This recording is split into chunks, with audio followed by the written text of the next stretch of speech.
Welcome to Time News Studios. You are watching 11 AM Bulletin. अवेक्यू trust खां मुल्क जे समूरनि मंदिरनि ऐं गुरुद्वारनि जे हवाले सां रिपोर्ट तलब। सुप्रीम कोर्ट मंदिरनि ऐं गुरुद्वारनि जे ज़मीननि ते हद दख़लियूं ख़तमु करण जो हुकुम ॾेई छॾियो। सुप्रीम कोर्ट में करक जे तारीख़ी मंदिर ते हमले वारे केस ते ॿुधणीअ दौरान पाकिस्तान हिंदू काउंसिल जे चेयरमैन रमेश कुमार चयो त 1947 खां पोइ भारत में अवेक्यू ट्रस्ट जो चेयरमैन मुस्लमान आहे। पाकिस्तान में 73 सालनि खां हिक बि हिंदू खे अवेक्यू ट्रस्ट जो चेयरमैन मुक़ररु न कयो वियो। 1947 में लियाकत अली खान ऐं नेहरू अवेक्यू ट्रस्ट जे चेयरमैन बाबति मुआहिदो कयो हो, जंहिं तहत पाकिस्तान में हिंदू ऐं भारत में मुस्लमान चेयरमैन मुक़ररु कयो वेंदो हो। चीफ जस्टिस गुलज़ार अहमद रमेश कुमार सां मुखातिब थींदे चयो त दस्तावेज़ ॾेखारियो त कॾहिं मुआहिदो थियो, रुगो ॻाल्हियुनि सां कुझु न थींदो।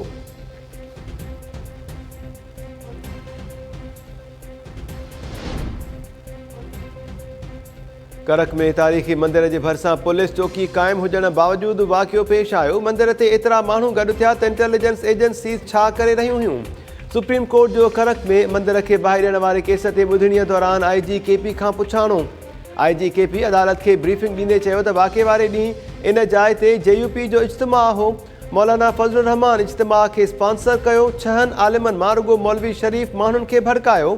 वाक़े ते 92 अहलकारनि खे मुअतल कयो वियो आहे। Chief justice Gulzar Ahmed remarks ॾींदे चयो त रुगो अहलकारनि जी मुअतली काफ़ी न आहे। हिन वाक़े सां दुनिया में पाकिस्तान जी बदनामी थी आहे। मंदिर जी अदावत लाइ मौलवी शरीफ़ खां पैसा उगाड़ियो। जेसिताईं हुननि जे खीसनि मां पैसा न निकिरंदा तेसिताईं अहिड़ो कमु कंदा रहंदा।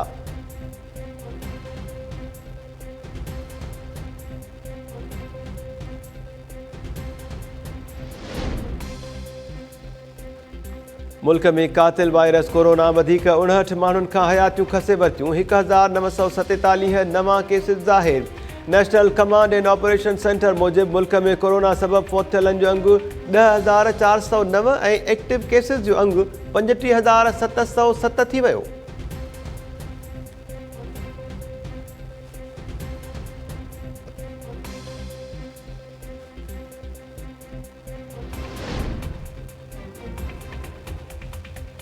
मछ में 11 पोहरतनि जे क़त्ल ख़िलाफ़ कोयटा भरिसां बाईपास ते धरणो हणी वेठल हज़ारा बिरादरीअ जूं घरू वज़ीर शेख रशीद सां बि ॻाल्हियूं नाकाम। शेख रशीद जी अपील ऐं ख़ातिरियुनि बावजूदि मुज़ाहिरीन धरणो ख़तमु करण खां इनकार करे छॾियो। हज़ारा बिरादरी बलोचिस्तान हुकूमत जी इस्तीफ़ा जो मुतालबो कंदे चयो त वज़ीर आज़म हिते अचे ऐं पाण मामला ॾिसे। शेख रशीद पारां मछ वाक़े जी जांच लाइ जुडिशल कमेटी जोड़नि ऐं मक़तूलनि जे वारसनि लाइ 25 लख रुपया मुआवज़े जो ऐलान। धरणे दौरान शेख रशीद चयो त वज़ीर आज़म जो पैगाम आहे त मछ वाक़े जे ज़िम्मेवारनि खे कंहिं बि सूरत में न छॾींदासीं। दहशतगर्दनि खे कैफ़रे किरदार ताईं पहुचायो वेंदो। मछ वाक़े ख़िलाफ़ सखर, जेकबाबाद ऐं ॿियनि शहरनि में बि मजलिसे वहदतुल मुस्लिमीन जा धरणा जारी।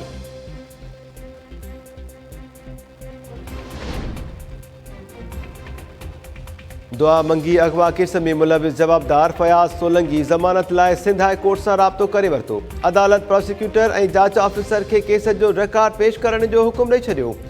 ज़मानत जी दरख़्वास्त ते ॿुधणीअ दौरान प्रोसिक्यूटर दलील ॾींदे चयो त दुआ मंगी, बिस्मा ऐं ॿियनि अगवा जे वाक़िअनि में जवाबदार फयाज़ सोलंगी मुलविस आहे। शुरूआती जांच में जवाबदार जो नालो शामिल न हो, बाद में खेसि जवाबदार नामज़द कयो वियो। फयाज़ सोलंगी हिन वक़्तु जेल में आहे। अदालत दरख़्वास्त गुज़ार खां बि दलील तलब करे वरिता।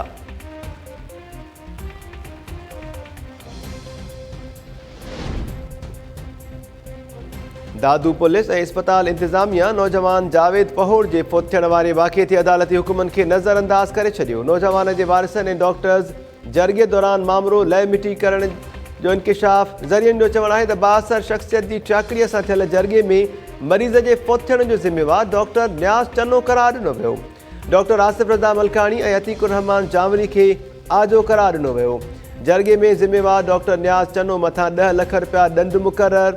दादू जी अदालत इस्पताल में लापरवाहीअ सबबि नौजवान जावेद पहोड़ जे फौत थियण वारे वाक़े जो केस डॉक्टर्स ख़िलाफ़ दाख़िल करण जो हुकुम ॾिनो हो।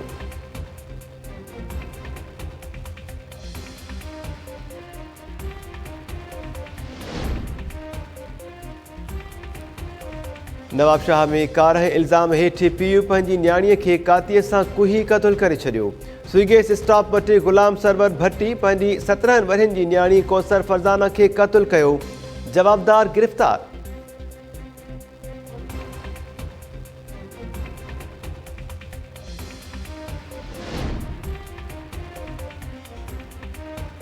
मिठी में ASI जे घर मां भेड़ी वे ऐं सालीअ जा फाहो ॾिनल लाश हथ अचण वारे वाक़े ख़िलाफ़ वारसनि जो मिठी थाणे आॾो धरणो जारी।